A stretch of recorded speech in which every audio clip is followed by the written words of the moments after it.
Apparmor and HTTPS by Sonia Hicks. Apparmor is a Linux security module that imposes security regulations to limit the functionality of programs or profiles. Its goal is to increase the security of Linux systems by limiting programs to a set of guidelines and prohibiting unauthorized access to vital resources on the system.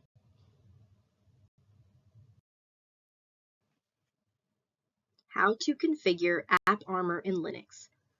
Linux configuration for Apparmor requires managing and developing application profiles. In the following slides is a step-by-step explanation of how to configure Apparmor and a list of supplementary resources. How to configure Apparmor in Linux continued. Step 1. Install Apparmor if it's not already installed on your system.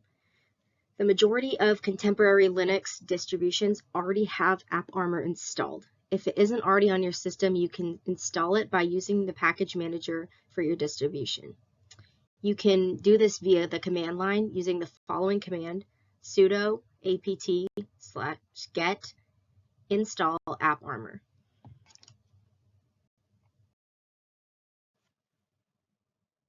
Step 2. Enable Apparmor. Ensure that Apparmor is on and operating before customizing the profiles. Its status can be determined by using this command in the command line: sudo systemctl status Apparmor. Next, use this command to configure it to start at the machine's boot: sudo systemctl enable Apparmor. Step 3. Create and configure Apparmor profiles. First, make a new profile. We can do this by using the following command in the command line: sudo aa-genprof/user/sbin/nginx. Next, we can edit existing profiles if desired. We can do this by using the following command in the command line: sudo nano/etc/app-armor.d/user.sbin.nginx. To view the existing Apparmor profiles on the machine, we can use this command: sudo apparmor_status.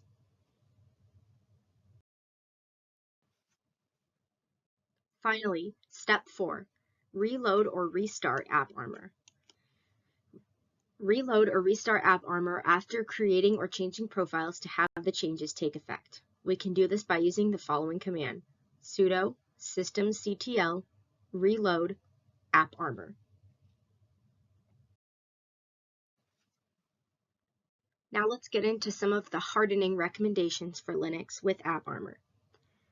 First, we can configure Apparmor profiles initially in audit mode to spot potential problems without enforcing the limitations. Before switching to enforcement mode, examine the logs for any instances of policy infractions. Next, we can utilize the profiling, validation, and testing tools provided by Apparmor. You can identify syntax errors and profile problems before deploying them by using the Apparmor_parser function. Next, we can review and update Apparmor profiles on a regular basis to make sure they still meet the system's requirements. Profiles should be modified as needed as programs are updated or added.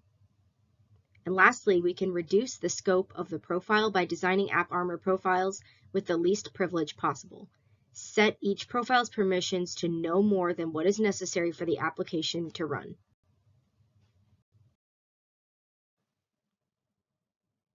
HTTPS protocols.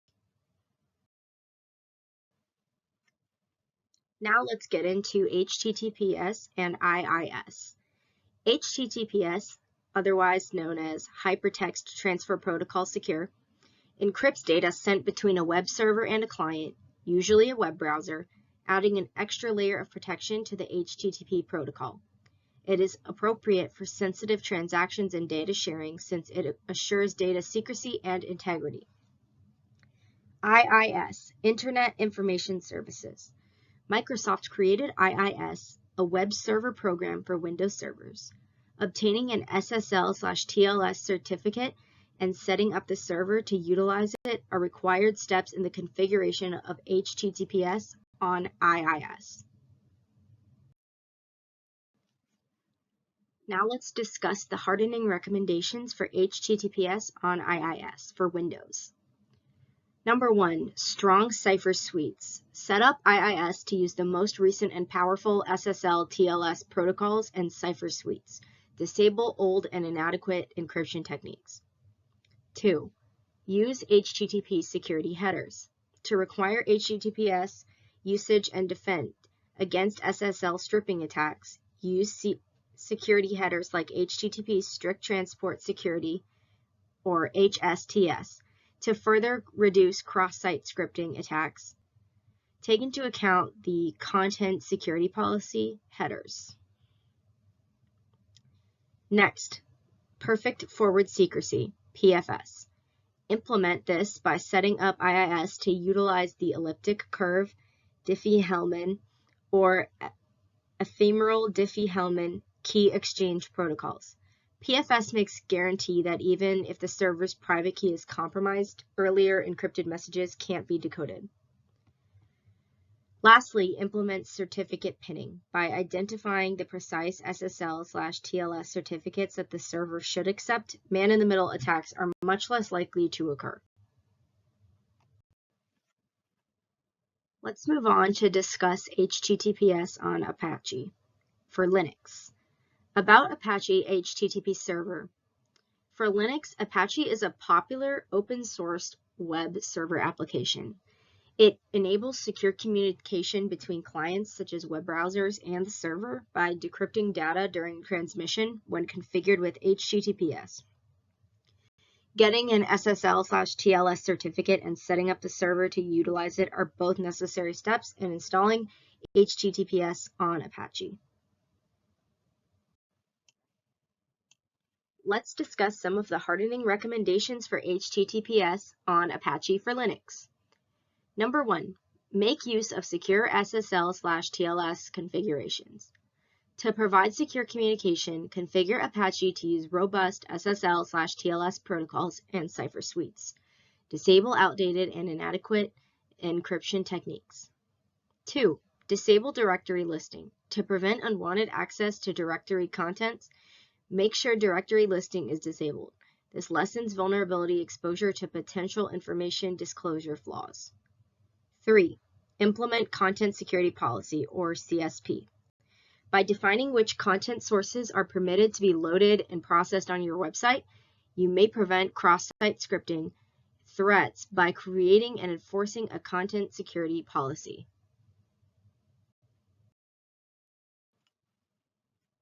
Let's talk about some of the differences between HTTP and HTTPS.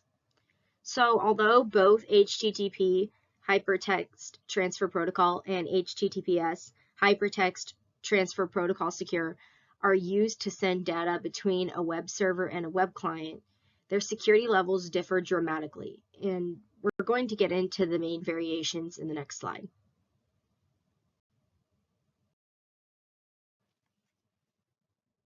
The main differences between HTTP and HTTPS.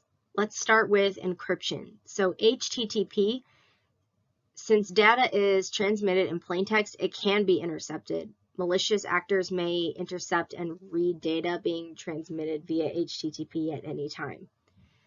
Whereas HTTPS encrypts data using the SSL/TLS protocols to make sure that it cannot be readily intercepted or decoded when it is sent between the server and the client.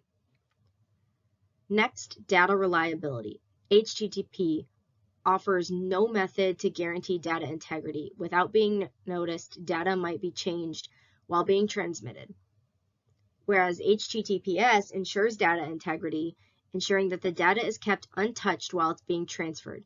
The receiver can identify any modifications, ensuring the data's integrity. Number 3, default ports. HTTP's default port is 80 and HTTPS, the default port is 443.